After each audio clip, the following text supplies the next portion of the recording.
apparently a business associate of my dad's at some point, and they all flew over from Uganda. And in fact, they couldn't even get back. There was some kind of civil unrest in their country, and so they actually got stuck in the States.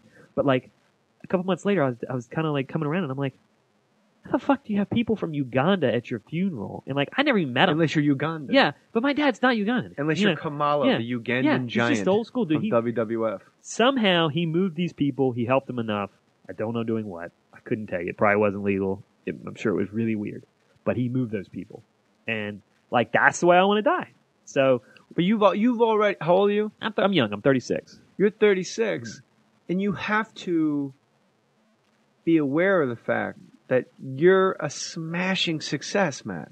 Yeah, we talk earlier overnight success. By the way, this is where I get tweets. Yeah. A little too much ball washing in that podcast. A little Why didn't you get off his dick? Like, because he's a guest and he's a success. With the Eric Roberts podcast, people went like, that was disgusting. You were almost sucking his dick. I'll admit that was a bit.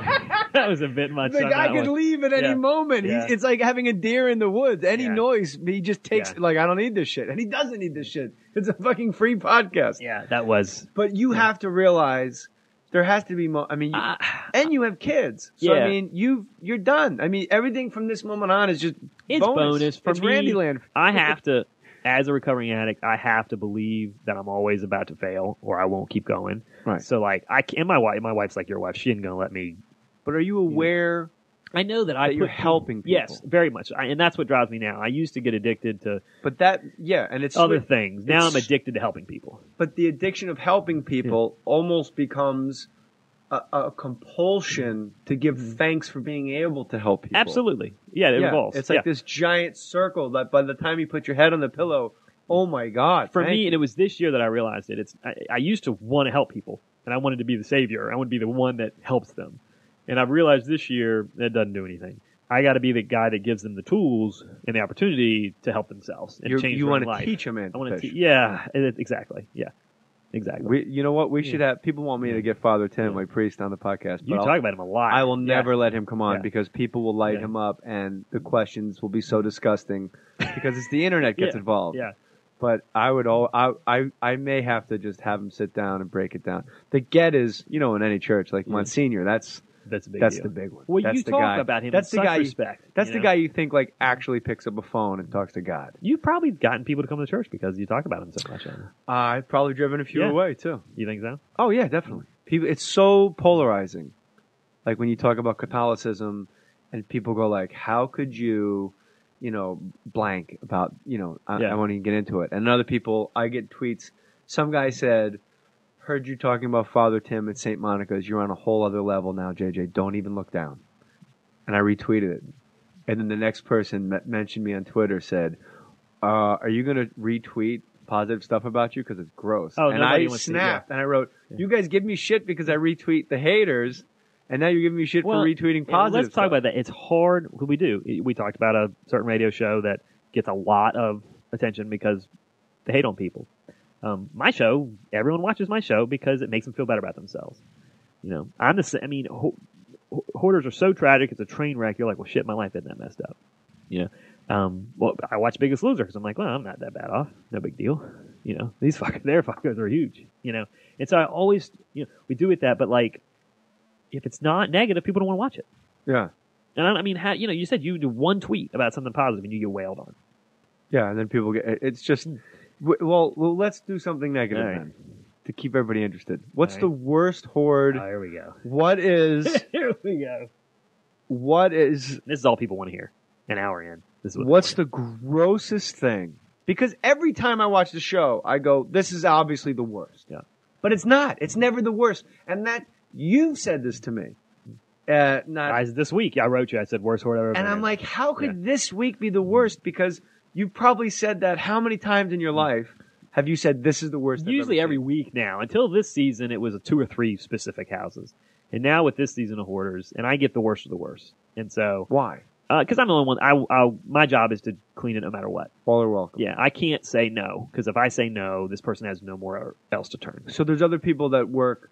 maybe on a show about hoarding that say that's not really for me. They call me. The ones that can't, they're like, this is too much. I can't do it. They call me. I don't want to throw you under a bus and name names, but No, and I won't. And I know the guy. one you're thinking of. Yeah, but I won't. And there's another guy named Corey. He's like me. He'll do just the other guy on Hoarders. He'll do anything. We don't care. Our job, no matter. He's an ex-fireman, so there's nothing he hasn't seen.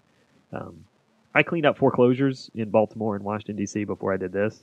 So there's nothing worse than foreclosures in D.C. Well, yeah, there is. The Hoard. You said. All right. Let me tell the people difference the text between you sent me. let me say the difference. Let me. This is really important. The foreclosures in D.C. You don't know what gang members have taken over City, the house. baby. You don't know what gang members, and it's the MS-13 that's taking everything over there. And those guys. You want some of this? No, I'm good. Incredible. Oh, that stuff's good. You want some? No, I'm good. I got my third Red Bull. But man, the foreclosures were scary because you know if you get shot or not. We actually would take stun guns with us. It's at least in a hoard, I'm pretty sure I'm not going to get shot. I might slip. You didn't in know some going shit. into that rat nest. Yeah, that was for me. That was a bit of a rush. How much money was in the rat's nest? Like $120. It wasn't that much, but $120 is a lot of money for a rat's nest. Yeah. It probably is the all-time wealthiest rat's nest. We actually that house we found $22,000 in cash. Where? All over the place. A nickel here, a dime there. It was $3,000 and change, literally. Really? Really, I'm not lying. That would take up a whole room. Yeah, it was. We filled two 5-gallon buckets with change. And it was 22. But 22,000. We found a lot of 5s and 10s. What she I was would going do to is say, not with change. No. She would go to the store. She'd go to the dollar store, pay with a 20, and then she'd put the change. She'd put $18 in change in a bag, and then she'd throw the bag in the room. So Can you write down her address for me before you leave? The house is demolished by now. It was crazy. You know, there's money buried in that lot. We found. Oh, I'm sure there is. We have found. So we're switching quick to the cool things we found. We'll come back. I found here in Brooklyn. We did an estate for a family that was ported out pretty bad. Big shout out to Brooklyn, Most Def, East West. We found a bag of gold coins from 1908. The Indian head gold coins. We found evidence of $2 million that this family didn't know existed. Now, how much of that do you tell the family you found? We found $4 million. Yeah, everyone asks us that. We found that we make more money off the stories than we would, if you skim money from the family. The truth pays better. Because I'd be a terrible cop for that reason. Because if I found $4 million in drug money, it'd be tough to turn that down. I'd be like, I just found $3.2 million. Yeah, it'd be tough. It was negative. Most of our families need the cash, and so I expect cops to skim. And that great line in Copland, Sylvester Stallone says, "Look around. Everyone's pool is above ground." Is that movie as good as it really is? It's really good. Everyone says that's a good movie. It's a little long, but it's good. It's certainly one you should definitely watch. They talk about it on O&A all the time. It's great. Listen to me, you deaf fuck. I gave you a chance to play cop, but you blew it. So what's the most disgusting thing you've ever encountered? And this is the text I got from Matt Paxton, listeners. And by the way, get his book, Secret Lives of Hoarders. I do a fucking favors for you, don't I, Henry? You fucking dumb prick, you. I thought you said I'm a right, Spider. You texted me, I just flicked a black widow off a pile of human feces. Good times. Worst hoard ever. And it was. That was this week. And I also had a cat crawl out of that same pile. And that threw me. That threw me. To see a cat literally put 2 paws up and push itself out of human shit. Human shit and spiders. Cat was living underneath it with the spiders. Yeah. And what town was that? It was in Maryland is all I can say. It hasn't aired yet. It was intense, man. It was, I had to get ammonia readers. Like, I didn't even know if it was, like, legally, if OSHA would allow us in the house. It seems like most houses you should not be in the house. Yeah, I mean, not just the newspaper ones and boxes, but when there's cat shit and dead cats, there's a lot. Oh, if I don't have 100 dead cats and 6 feet of diapers, it's boring for me. That's the problem. As a recovering addict, it's got to build each week. It's got to get worse and worse. When are you going to find a body? I found one on a foreclosure, and if you've never smelt a dead body, once you smell it, you can't get it out of your hair. You got to shave your head. You got to shave your mustache. I mean, you can't get rid of that smell. It's a very distinct smell. Tell us the story, please. Oh man, it was a foreclosure. It was actually kind of funny. It was foreclosure in D.C. It sounds hilarious. And you got to laugh at this stuff. I tell you. Yeah.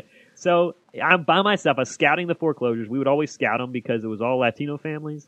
And if we didn't scout ahead of time, the cops would show up and they'd all get deported. So we'd go the day ahead. We'd hand them a piece of paper that says, "Hey, we're coming to clean the house out tomorrow. Make sure there's no illegals here." And so I went to scout it. No one answered. So basically the banks were paying us to break into houses, really. So I picked the lock. I go in. I pick the lock and I go in. This is after. This is way before Hoarders.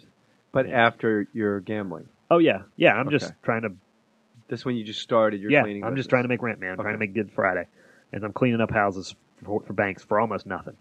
And had about 15 employees, actually, but it wasn't very profitable. I wasn't a very good businessman, to be honest, to run that business. But we're going in, and because I cared about the people. I wanted to help the guy getting foreclosed instead of just kicking him out and taking his shit. I just wanted to help the guy get it. I ended up hiring the guys that we kicked out, which was so stupid. And but I go to this house, I pick the lock, I get in, and I look around, and this house is like Mac Daddy perfect. And I'm really nervous, and so I go, and I'm by myself, so I'm like, man, there's somebody in there. So I go, and I'm like looking around for someone going in. So I start just asking these dudes off the street, I'll give you $20 to go in this house with me. And they're all looking at me like, what the fuck?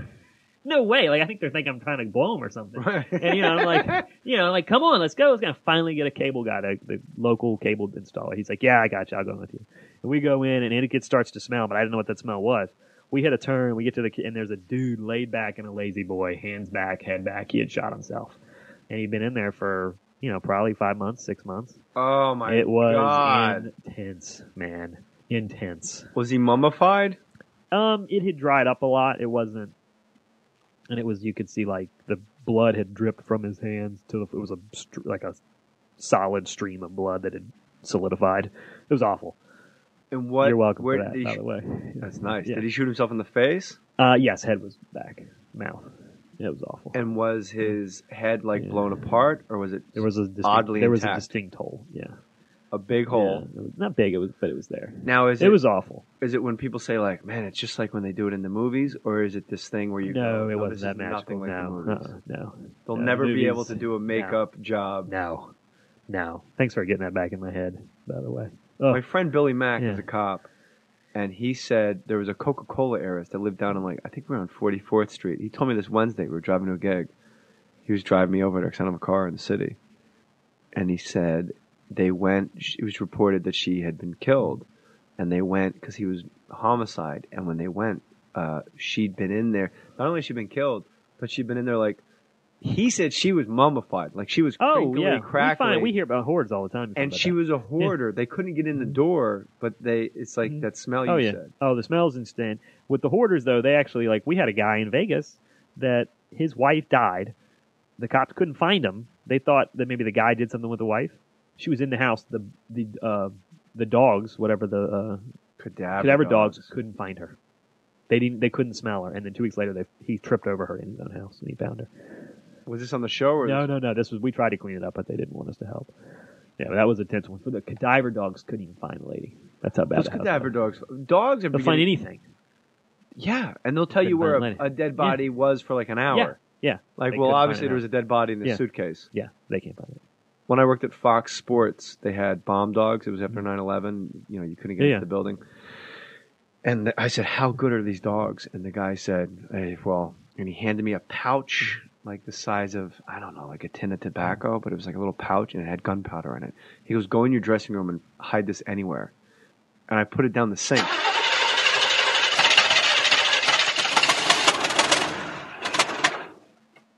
Test. We should be. Yep, we're live now.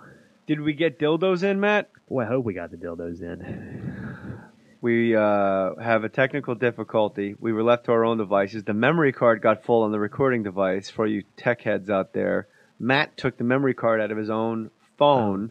So we will have Smodcast people upload this back up onto the entire podcast to make you one whole thing. The problem is we don't know where this podcast stopped recording because we don't sit and stare at the memory card because we're having an actual conversation. So I want to make sure that dildos made it in, Matt. All right, so recap the dildo story. We found about 100 dildos under a lady's bed. She was dying of cancer, and for some reason there was a bunch of pubic hair stuck to the dildos, and that is the grossest thing I've seen. And you said hoarders are pro-dildo. They are pro-dildo. It's very common, you said. Very common. I've said before, the rabbit is apparently the number one selling sex toy out there. I see that in every single house. And then after that, it's generic dildos. And you know there's one dildo that has a remote control. I didn't know that. I don't know anything about dildos. They have remote controls. Are these dildos or vibrators? Is there a difference that you see culturally between blacks, Latins, and whites, Asians? All right, good question. In the hoarding. I got asked this. I got in trouble for this. I don't see it happening in Latino families, and I'll just say my answer. People sometimes don't like it. Latino families tend to have stronger family structures, and they have multiple generations. They take. That's what Reggie White got in trouble for saying. Did he really? Yeah. Well, they just take care of their own, to be honest. Yeah. And I think that's a good thing. I don't think it's a negative thing, but they